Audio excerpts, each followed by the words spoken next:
السلام عليكم ورحمة الله وبركاته. في هذا الفيديو سوف أعرض لكم أسعار الذهب في محلات الصاغة اليوم الاثنين الموافق 30/6/2025. وقبل ما نبدأ الفيديو محتاج دعمكم لنا بالاشتراك معنا في القناة وتفعيل زر الجرس لكي يصلكم كل جديد ولكي تدعمونا على الاستمرار بإذن الله. لو عجبك الفيديو دوس لايك. إليكم التفاصيل بعد الانترو.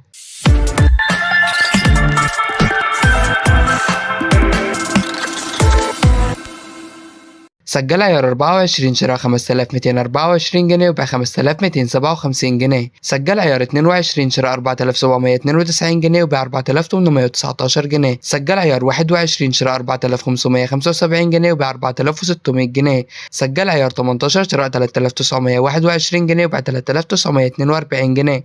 سجل عيار 14 شراء 3050 جنيه وبيع 3066 جنيه. سجل عيار 12 شراء 2614 جنيه وبيع 2628 جنيه. سجل الجنيه الدهب شراء 36600 جنيه وبيع 36800 جنيه. وطبعا الاسعار دي بتختلف حسب كل محل وقيمة المصنعية. في نهاية الفيديو لا تنسونا بالاشتراك معنا في القناة وتفعيل زر الجرس.